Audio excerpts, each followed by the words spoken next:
That man told me he had his car sideswiped. Here is the car right here. You can see some of the damage that was left behind. I spoke with the victim's father, who told me there was a child right on the other side of this glass when that shooting happened. This is where you would normally put a key fob to open this door, but as you can see, there's not much security at all. I walked straight in.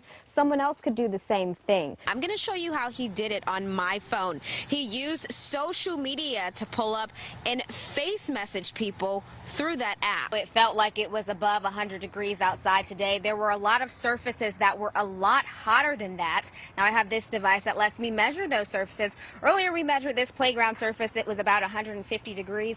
Right now we're doing it. It's topping out around 90 degrees. There is likely surveillance footage and we're working to obtain that. But I actually pulled up the crime map for in this area. You can see there have been multiple incidents. They broke a window that was here, but now it's boarded up. The thieves cut the alarm wires first inside this barbershop. Then they were able to get away with thousands of dollars worth of supplies. This barbershop was forced to stay closed today. He never imagined he would be a target, but he came home from work one day to find not one, but two of his vehicles damaged. The only thing that has changed at this retention pond since the last time we were here is this memorial for 2-year-old Franklin, who drowned here, and neighbors are still asking for some sort of barrier to prevent another accident. And we blurred the video, but we still want you to use your discretion when you watch it. And you can see first responders working to save the victim's life after his leg was severed. All new tonight at 10, Action News Jack's Brittney Verner is live where this all happened. And Brittney, you talked to the man whose car was hit. And that man told me he had his car sideswiped. Here is the car right here. You can see some of the damage that was left behind.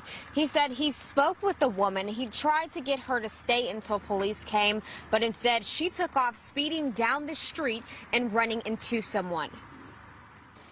For neighbors on Miss Muffet Lane West, chaos broke out Thursday afternoon. JSO says a woman hit a car, then a lawn care worker, and ditched her car before running away. I was at work, and when I came home, it was blocked off down there. James Herring lives right near the corner where that victim was hit. He says for years he's seen that man working in the neighborhood. I don't know him, but I've seen him a lot.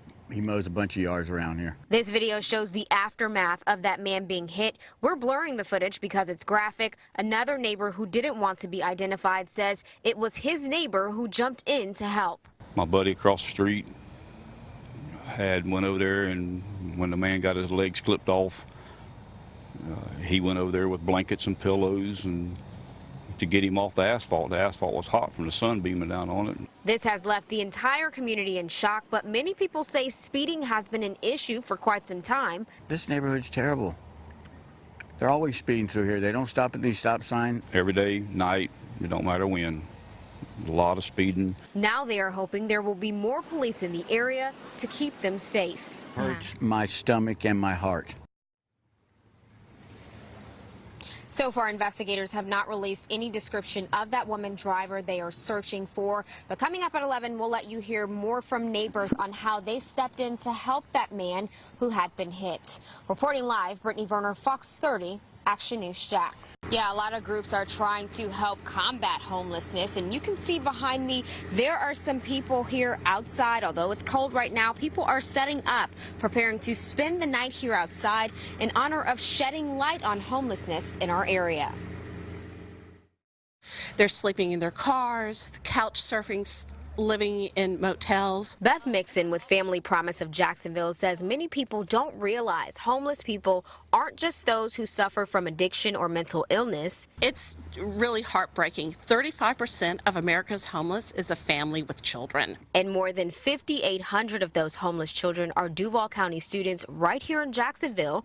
Not to mention, there is a significant number of younger children who aren't accounted for. They're infants, they're toddlers, they're in pre-K. 1 out of 4 of the homeless is a child age 6 and under, and Mixon says when they grow up without a stable home, it's hard for them to have a stable life. They do better holistically, health, academically, mental health, if they have a stable place to live. That's why Family Promise created Cardboard City, an annual event which allows people to live homeless for the night so they can experience what those families face every day. If they were having to move from night to night, how would they find shelter? How would they find food? Although it's the hard times that got those families in that situation, Mixon says their goal is to help get them out. It's really economics. It's the crunch between affordable housing and enough income. Now, Mixon says they help homeless families with children find shelter, and many of them are working. It's just not enough to cover their living expenses. That's why the ultimate goal is to help them get on their feet again. And police still have not released that woman's identity. Officers did say they detained her roommate, though, and it was her boyfriend who found her inside their apartment here. No, it's pretty quiet. Like, my dog and I, we walk every evening around here and never seen or heard anything along these lines. Jacob Evans lives at Green Tree Place Apartments, and he says he was shocked to see the massive amount of police investigating right next to his building Friday. It was an overwhelming amount of, like, police cars and evidence vans and that kind of thing. It seemed like whatever was going on was, you know, pretty important with the amount of resources that they were devoting to it. JSO says Friday afternoon a man came home to find his apartment covered in blood before discovering his girlfriend's body. Police believe the woman died after being beaten to death, and they've detained she and her boyfriend's roommate, who police believes is responsible. Be appreciative, you know, of the time you have, and, you know, life can be cut short. You just never know. Here are pictures and video of what the area looked like as police were investigating. You can see a dumpster roped off as part of evidence. It was a little eerie, I would say. Police say the woman was between 20 and 25 years old. Evans says this makes him want to hug his loved ones a little closer. Those things only happen every so often, and you can never really plan for them. So, you know, enjoy the time while you got it, you know. Police have not confirmed if that man they detained, they've arrested. At last check, he was still in their custody. We've reached out to the boyfriend's family to see if they had any words, and they asked that we respect their privacy at this time. Friday, around 2.5 inches of rain fell in the streets of this Orange Park neighborhood. When it comes a heavy downpour like today, it floods real quick. Sharon Galloway lives near DeBerry Avenue, where the water gathers quickly, but it's slow to disappear. This is how deep this water is right now, and I'm standing next to a drain. And keep in mind, the water has already started receding. I've seen it come in people's garages, but it's usually a lake around here. I've seen people go out in canoes. And because this location is at an intersection, Galloway has taken extra steps to try and secure the barriers in front of her house to make sure people don't get stuck trying to turn around. Yes, we've cemented them. Before they were just posts in the ground, and we've had people come and knock them over. Others who live nearby also tried to pitch in to help the water recede faster. Were you trying to unclog the drain here? Yeah, it's a normal thing. Although the cleanup and breakdown often gets messy for those living and driving in the area, they say it's the norm. Hey, it's part of Florida, part of living in the South. Jamie Johnson's family told me they want answers. You can see there's still crime scene tape here where this happened. They told me he was a senior at FAMU studying business, and he was set to graduate next spring in 2020. But on this very corner is where he took his last breath. We don't know what happened. We really have no idea. We've heard competing narratives about what took place. Attorney Lee Merritt represents Jamie Johnson's family and says they've heard multiple versions of what happened to Johnson last Saturday. Some of the witnesses' statements that we've heard informally contradict what law enforcement has said. JSO says during a traffic stop, Johnson told them he had a gun, but when they tried to escort him to their car, things escalated. The subject pushed Officer Garriga away, and a struggle ensued. JSO says during the struggle, Johnson jumped back in his car and tried to reach for his gun while trying to drive away. That's when Officer Garriga fired at Johnson 4 times. The family says they don't believe that story, which is why they chose to have a separate investigation. We'll be looking for how many times he was struck, where he was struck, to see if it's consistent with the narrative provided by law enforcement or with the narrative by eyewitnesses.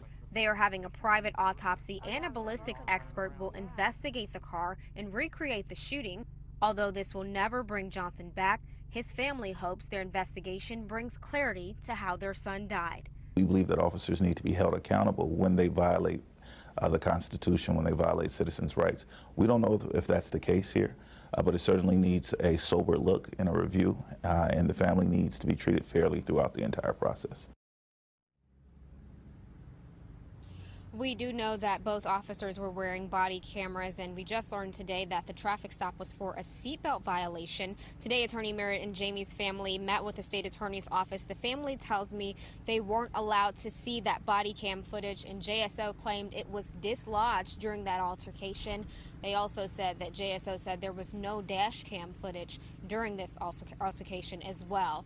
And we have reached out to JSO. I called and emailed them to clarify, and I'm still waiting to hear back. Reporting live in Jacksonville, Brittney, Verner, CBS 47 Fox 30, Action News Jax.